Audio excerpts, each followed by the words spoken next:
오늘 말씀은 시편 17편의 말씀입니다. 우리 시편 17편의 말씀을 드라마 성경으로 읽겠습니다. 다윗의 기도. 여호와여, 의의 호소를 들으소서. 나의 울부짖음에 주의하소서. 거짓되지 아니한 입술에서 나오는 나의 기도에 귀를 기울이소서. 주께서 나를 판단하시며 주의 눈으로 공평함을 살피소서.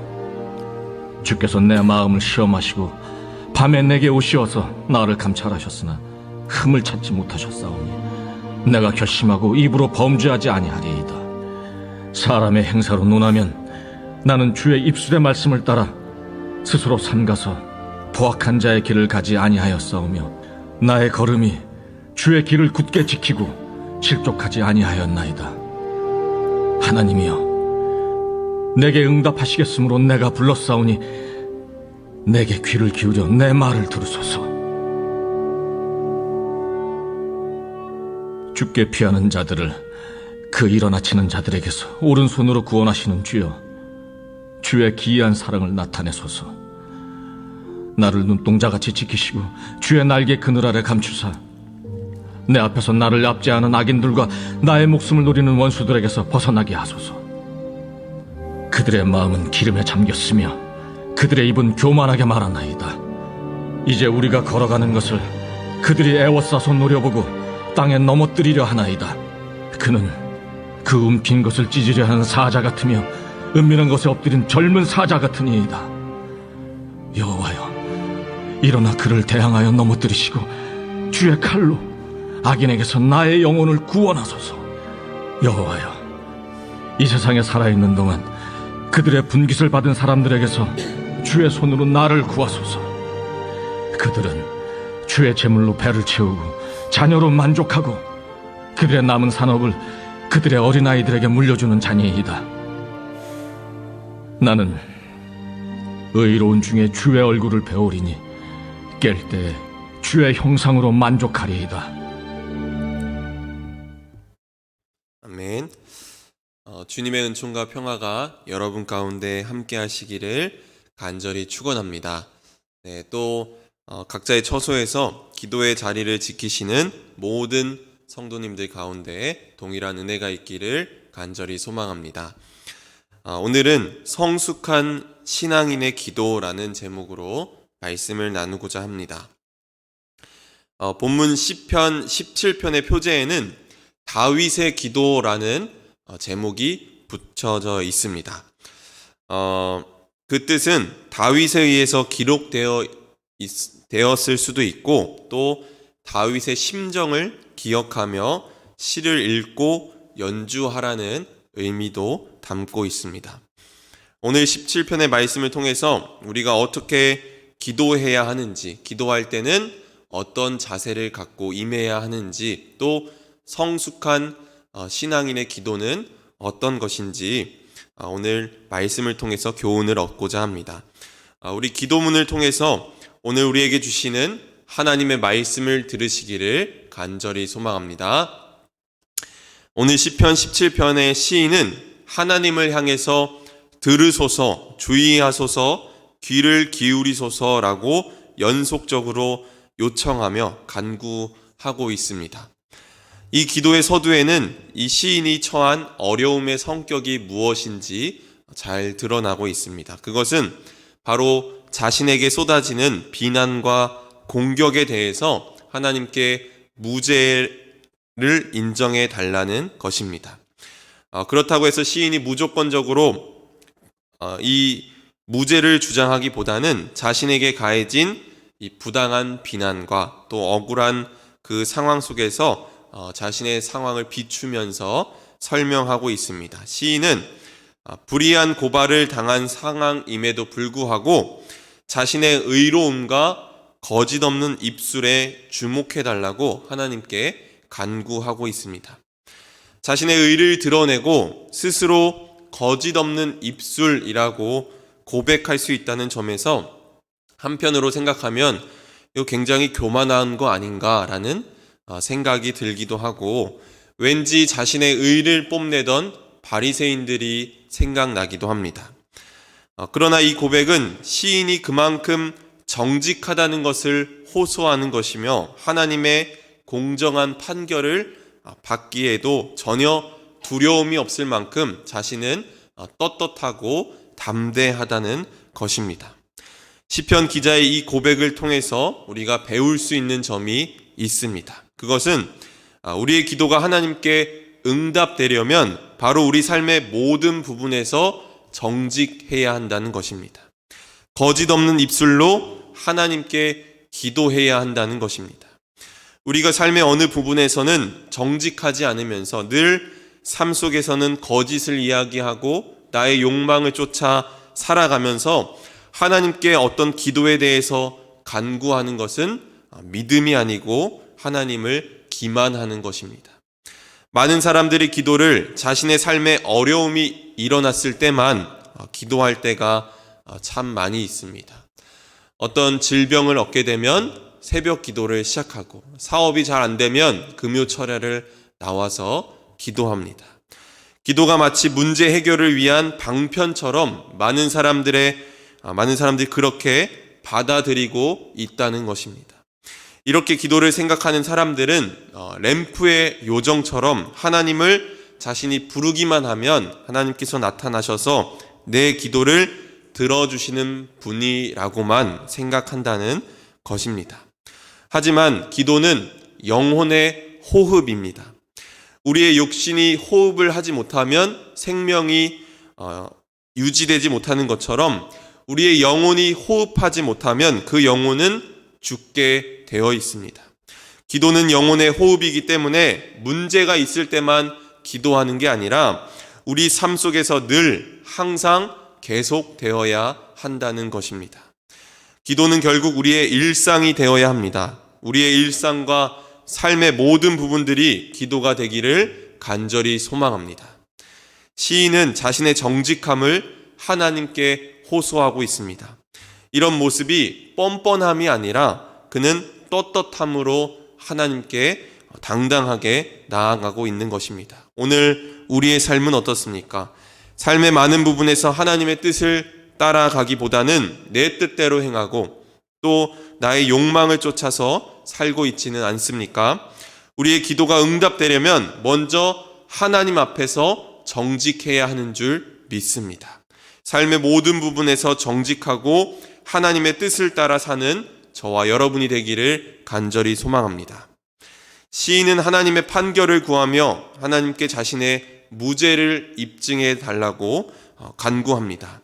아마도 그는 세상 법정에서 불의한 재판을 받고 그로 인해서 어려움을 당하고 있기에 최종적인 판단을 주님께 맡기고 공의롭게 재판해 주시기를 간구하고 있습니다.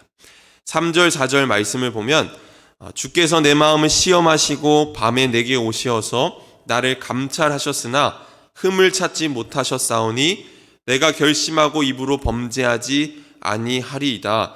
사람의 행사로 논하면 나는 주의 입술의 말씀을 따라 스스로 삼가서 포악한 자의 길을 가지 아니하였으며 라고 말했습니다. 밤에 감찰하셨다는 것은 이 시인이 밤에 기도하며 자신의 삶을 돌아보며 그렇게 자기 반성의 시간을 보냈다는 것입니다. 다시 말하면 다음날 아침에 응답되기를 바라면서 밤중에 기도를 드렸다는 것입니다. 여기서 중요한 것은 기도하는 사람의 자세가 어떠해야 하는지 배울 수 있습니다. 우리 3절, 4절 말씀에 보면 이 세 가지 단어에 초점이 맞춰져 있음을 알 수 있습니다. 마음, 입, 행실입니다. 시인은 마음과 입과 행실로도 흠없이 살기 위해서 무척이나 애를 썼습니다. 그렇게 시인은 자신의 정직함과 결백을 주장했을 것입니다. 기도하는 사람에게 중요한 것은 먼저 자신의 마음을 지켜야 한다는 것입니다. 여기서의 마음은 사람의 중심을 말하는 것입니다. 사람은 늘 마음으로 생각하고 계산하고 계획하고 행동으로 옮기게 되어 있습니다. 잠언 기자도 지켜야 할 것 중에서 특별히 내 마음을 지키라 라고 이야기했습니다. 그런데 이 마음이라는 게 명확한 답이 있으면 참 좋은데 마음이라는 게 참 변화무쌍합니다. 이 마음이 참 모호합니다. 마음과 결합되는 우리말들이 굉장히 많이 있습니다. 마음을 주다, 마음을 먹다, 마음을 돌리다, 마음에 새기다, 또 마음에 걸리다 등 아무 동사나 이 마음에 갖다 붙여도 이 말이 됩니다. 그만큼 마음이라는 게 정말 이해하기 어려운 것입니다.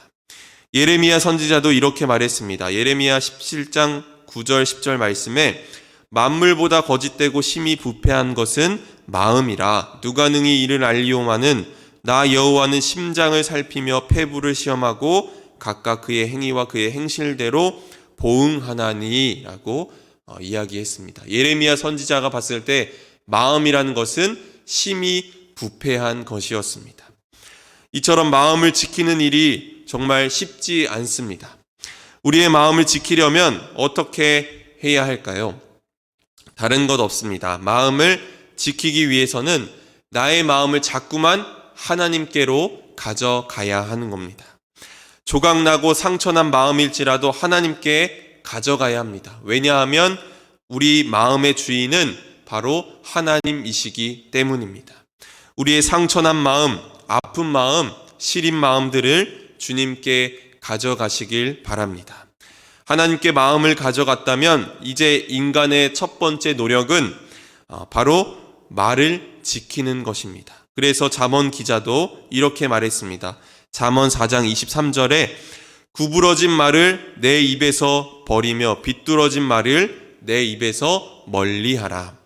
구부러진 말은 허위의 참말이고 비뚤어진 말은 심술궂은 말로서 남을 해치는 말입니다. 오늘 우리 사회가 혼란한 이유는 사람들의 마음이 거칠어졌고 그로 인해서 누군가를 판단하는 말, 누군가를 조롱하는 말, 혐오하는 말들이 많기 때문입니다. 그렇기에 기도하는 사람은 마음과 말을 지켜야 합니다. 마지막으로 그의 행실, 행동을 하나님 앞에서 바로 해야 합니다. 바른 행실이란 항상 내가 잘못될 수 있다는 생각을 갖고 남에게서 배우려는 자세로 행동하는 것이 바로 바른 행동입니다.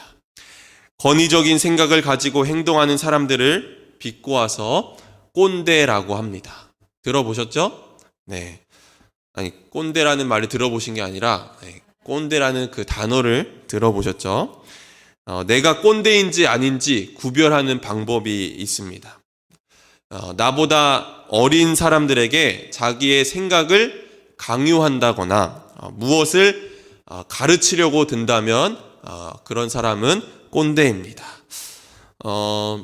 다들 표정을 보니까 나는 아니구나 라고 지금 생각하는 것 같은데 제가 꼰대가 되지 않는 법을 가르쳐 드리겠습니다. 꼰대가 되지 않으려면 항상 내 생각이 잘못될 수 있다는 생각을 가지고 상대방이 어린아이일지라도 그 어린아이에게서 내가 무언가를 배우려는 자세로 임하면 꼰대가 되지 않습니다. 그래서 여러분의 자녀들이나 손주들에게서 배우려는 자세로 임하시면 됩니다. 아시겠죠?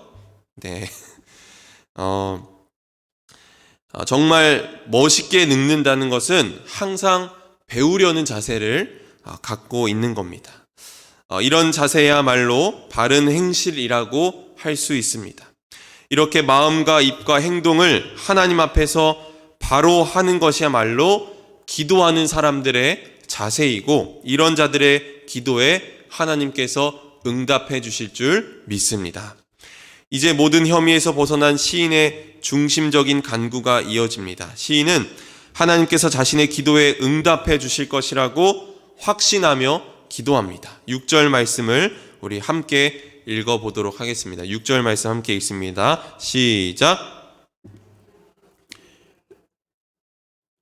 내가 불렀사오니 내게 귀를 기울여 내 말을 들으소서. 아멘.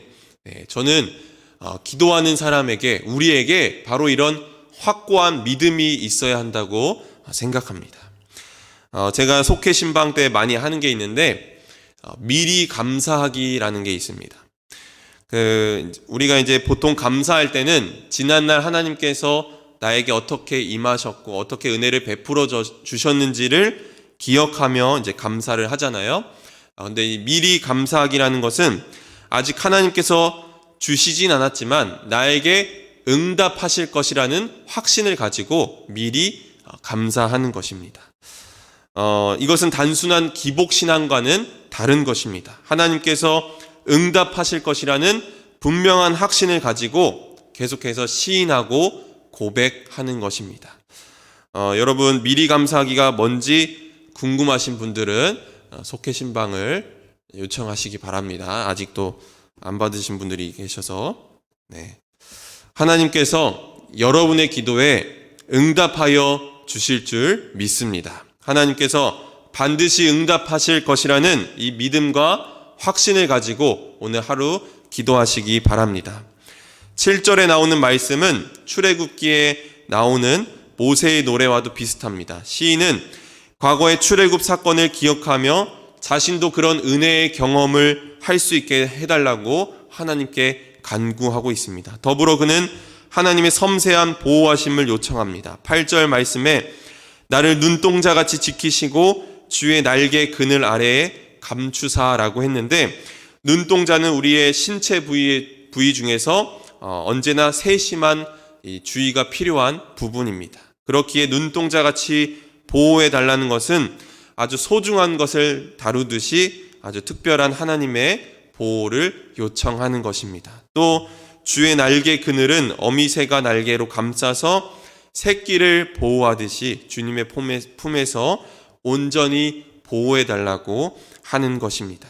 시인은 그러면서 13절에 와서 여호와여 일어나십시오 라고 고백하며 하나님께서 자신의 문제에 개입해 주시기를 원합니다.